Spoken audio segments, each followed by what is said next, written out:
one great country, of course, and it is made up of immigrants. We have all come here from somewhere else, and that process, of course, today continues. In fact, the Canadian population, without a steady and relentless stream of immigration, would actually decrease to zero. That is statistically where we're at. So today, we need people from around the world, and that means immigration. But immigration also is rife with problems because governments try to manage this issue, and it ain't easy. Now, one guy who knows that is Omar Alghabra. He is the Member of Parliament from Mississauga, Arundel, which means you are close to my riding, right? We're neighbors. Hey, that's right. That's right.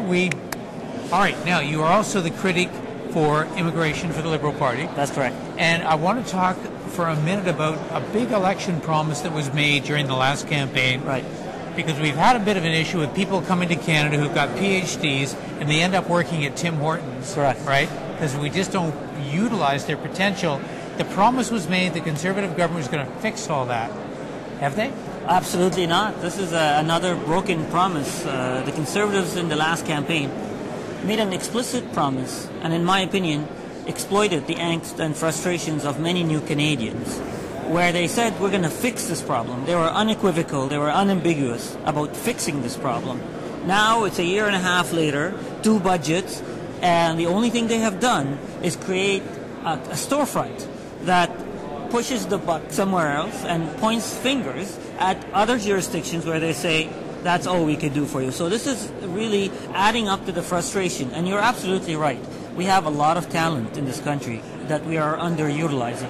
Economists estimated that to be $6 billion a year of economic activities that we're missing out on. So this is a concern to all of us, to all levels of government, and certainly to the regulating bodies. And we need a responsible government that takes that on and works with all bodies to fix this problem. All right, well, here on MPtv, we don't just bitch all the time. We try and have constructive action, too. So what would a Liberal government do to fix this problem?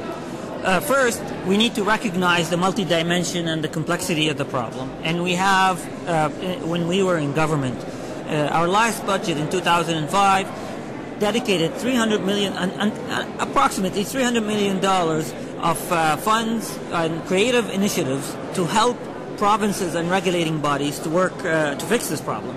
One of it was about 150 was dedicated to healthcare workers, so to work with regulating bodies on accrediting foreign trained workers, on getting them trained, getting them residency, and nurses as well.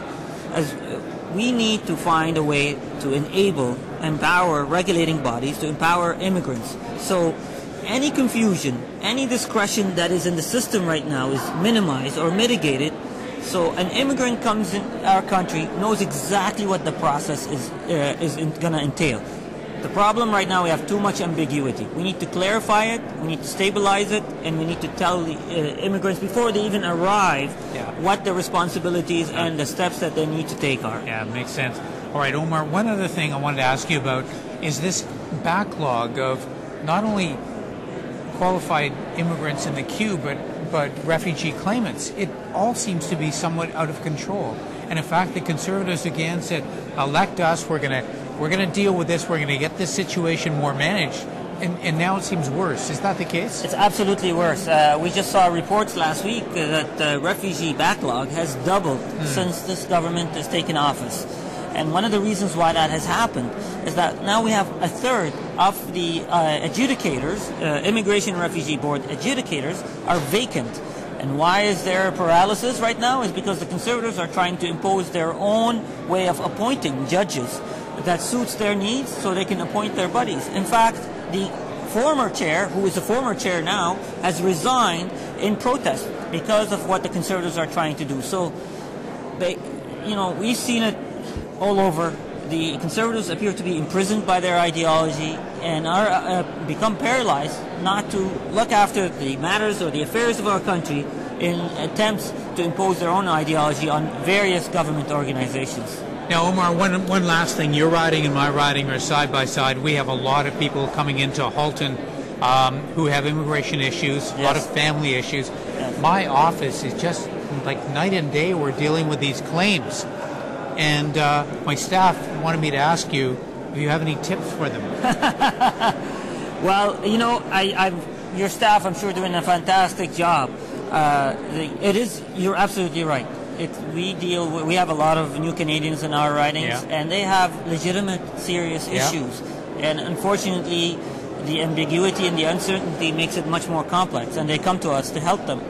What we need to do is continue to push. We have case-by-case situations that cannot be fixed necessarily by changing our legislation or investment, but there are a lot of problems caused by weaknesses in the processes and loopholes that needs to be fixed, legislatively or administratively. But in the meantime, we just try to help our constituents in the best way we can with sincerity and honesty, and just work hard. And I know your staff is doing that. I think we could use maybe 4 or 5 people in the riding office. It's amazing. All right, Omar, thank you very much, and thank you for watching MPtv.